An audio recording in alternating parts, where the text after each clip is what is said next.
పరిశ్రమలు రావాలి, ప్రజలకు ఉపాధి కల్పించాలి. అది జీవనోపాధికి, రాష్ట్రాల అభివృద్ధికి మంచిదే.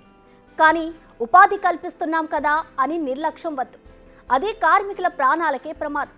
ఇప్పుడు మనం మాట్లాడుకోబోయేది కేవలం అచ్యుతాపురం సెస్ పేలుడే కాదు, ప్రమాదాల అంచున ఉన్న కెమికల్ ఫ్యాక్టరీల గురించి. అసలు ఇలాంటి ప్రమాదాలు జరగడానికి మేనేజ్మెంట్ ఫెయిల్యూర్ ఎంత? ఇలాంటి ప్రమాదాలు జరగకుండా ఉండాలంటే ఏం చేయాలి? టు బి ఫ్రాంక్, కెమికల్ ఫ్యాక్టరీలో పని అంటే ప్రాణాలను పణంగా పెట్టాల్సిందే.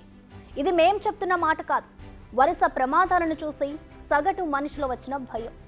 అందులో రెడ్ కేటగిరీలో ఉన్న కంపెనీల్లో పనిచేసే వారి ప్రాణాలు గాల్లో దీపమే. ఇలాంటి కంపెనీలు విశాఖలో బోలెడు. మరి అవన్నీ సేఫ్గానే ఉన్నాయా? అందులో మరిన్ని ప్రమాదాలు జరిగే అవకాశాలు లేవా అంటే చెప్పలేం. ఏమో, ఎప్పుడు ఏ రియాక్టర్ ఎప్పుడు పేలుతుందో చెప్పలేం. ఈరోజు మనం చూసింది అచ్యుతాపురం పరిశ్రమ వాడలో ఓ పరిశ్రమ పేలడం. అలాంటి పరిశ్రమలు పేలడం ఇదే మొదటిసారి కాదు, అలా అని ఆఖరిసారి కూడా కాదు. 2009లో ఏర్పాటైన అచ్యుతాపురం సెజ్లో ఇప్పటి వరకు జరిగిన ఈ ప్రమాదాల్లో ఇది రెండో అతిపెద్ద ప్రమాదం.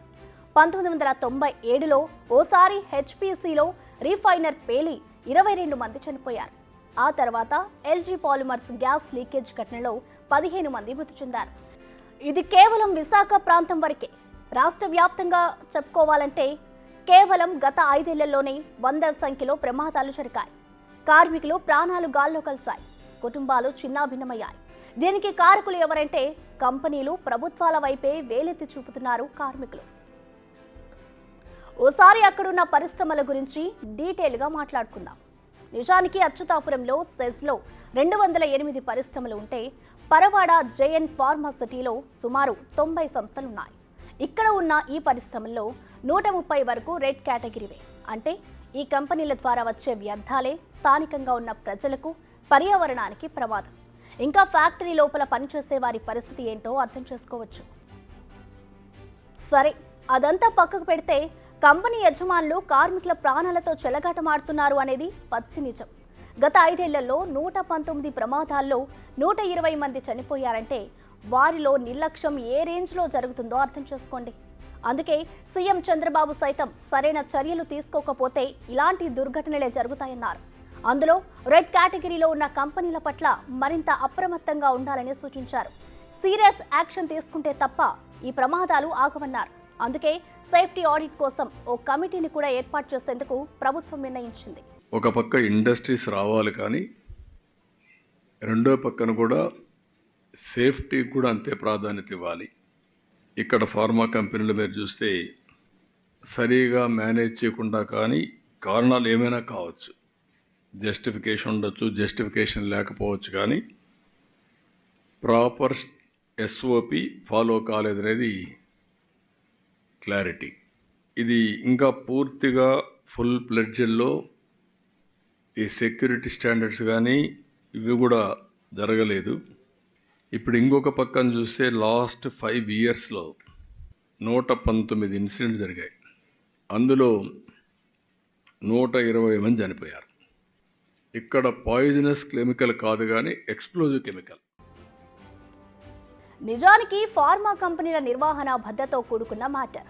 విధి నిర్వహణలో అత్యంత అప్రమత్తంగా ఉండాలి. అందులో రియాక్టర్ల వద్ద టెంపరేచర్, ప్రెజర్ గేజ్ల పనితీరు ఎప్పటికప్పుడు చెక్ చేయాలి. ప్రెజర్ ఎక్కువైతే వెంటనే అలారం మోగాలి. దీనికోసం సెన్సర్ల వ్యవస్థను ఏర్పాటు చేయాలి. అంతేకాదు, రియాక్టర్కు ఉండే రప్చర్ డిస్క్ ప్రెజర్ ఎక్కువైనప్పుడు ఊడిపోతుంది. ఇలా జరిగినప్పుడు అక్కడుండే ఆవిరి బయటకు వెళ్ళిపోతుంది. దానివల్ల ప్రాణ నష్టాన్ని నివారించవచ్చు. అంటే అది ఎంత కీలకమైన వ్యవస్థో అర్థమై ఉంటుంది కదా. మరి అలాంటప్పుడు దీని బాధ్యతలు ఎవరికి అప్పగించాలి? అనుభవం ఉన్న నిపుణులకు ఇవ్వాలని, కానీ ఇది సక్రమంగా జరగడం లేదు చాలా కంపెనీల్లో. అందుకే ఇలాంటి ప్రమాదాలు చోటు చేసుకుంటున్నాయి. మరి ఇలాంటి కంపెనీలను గత ప్రభుత్వం ఎందుకు గాలి కుదిలేశారు అంటే అలా ఏమీ జరగలేదు అంటున్నారు.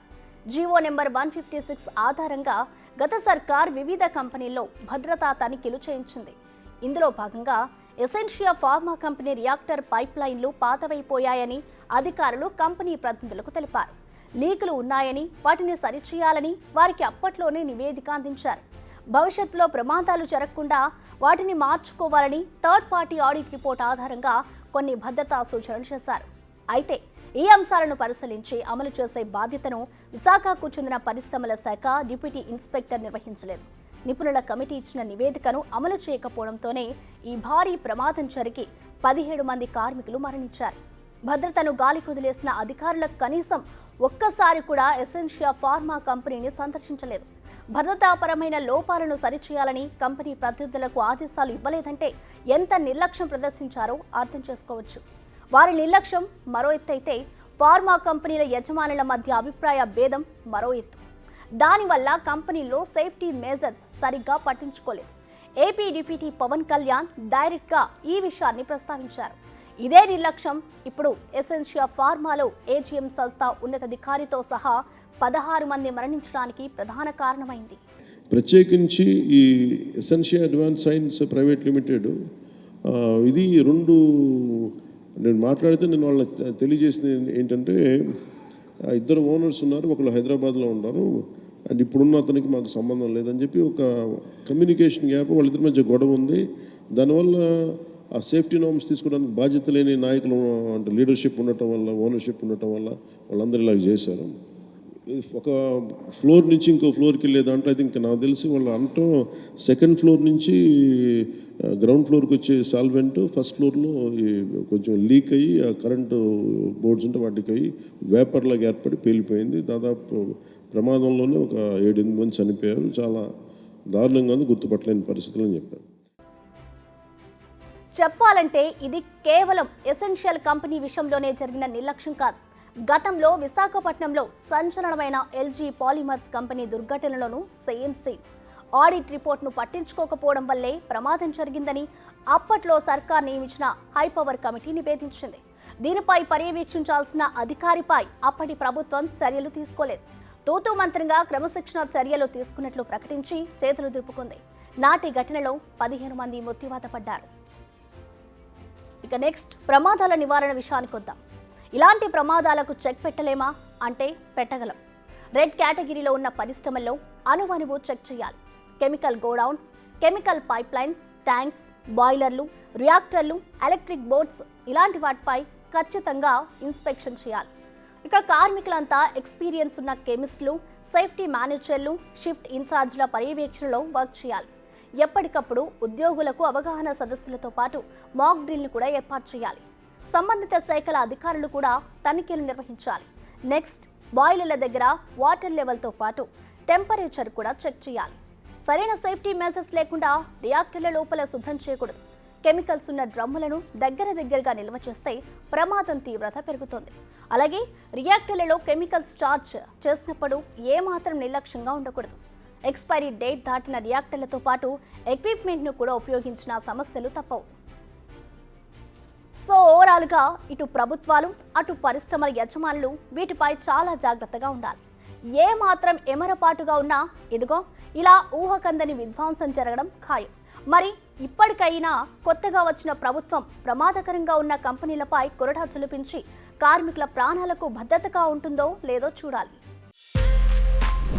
బిగ్ టీవీ అవుట్లుక్ కథనాలు నచ్చితే వెంటనే బిగ్ టీవీ ఛానల్ ను సబ్స్క్రైబ్ చేయండి.